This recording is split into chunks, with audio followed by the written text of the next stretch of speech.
నమస్తే, welcome to Andhraprabha. నేను నాగేశ్వరి.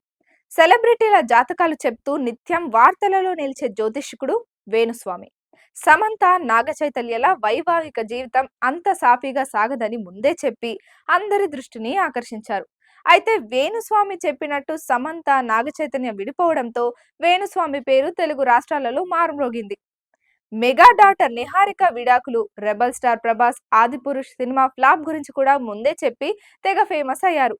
ఇక ఆయన దక్కించుకున్న పాపులారిటీతో హీరోయిన్స్, హీరోలు ఆయన చేత ప్రత్యేక పూజలు చేయిస్తూ ఉంటారు.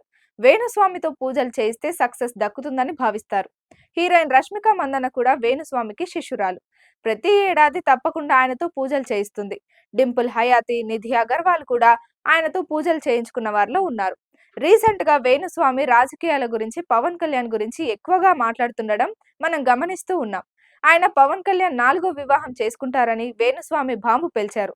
పవన్ కళ్యాణ్ జాతకం ప్రకారం ఆయనకి మరో వివాహం తప్పదు అని అంటున్నారు. 2024 చివరలలో పవన్ కళ్యాణ్ 4వ పెళ్లి చేసుకున్నాడని, జాతక ప్రకారం ఈ ఏడాది చివరిలో 4వ పెళ్లి చేసుకుంటాడని వేణుస్వామి అంచనా వేశాడు. జగన్ జాతకం ప్రకారం 2023 నుండి అష్టమాన శని ఉంది కాబట్టి ఆయనకు మరోసారి సీఎం అయ్యే యోగం ఉందని అన్నారు. ఇక నారా చంద్రబాబు, పవన్ కళ్యాణ్లకు సీఎం అయ్యే అవకాశం లేదని కూడా చెప్పాడు వేణుస్వామి. వీరిద్దరి జాతకాలు బాగోలేదు. చంద్రబాబుది పుష్యమి నక్షత్రం, పవన్ కళ్యాణ్ది ఉత్తరాషాఢ నక్షత్రం కాబట్టి 2024లో వీరిద్దరిలో ఎవరూ కూడా సీఎం అయ్యే ఛాన్స్ లేదంటూ వేణుస్వామి ఆసక్తికర కామెంట్స్ చేశారు. పవన్ కళ్యాణ్ గారు సీఎం కావాలనే కోరిక నాకు ఉంది. పవన్ కళ్యాణ్ అంటే విపరీతమైన పిచ్చి.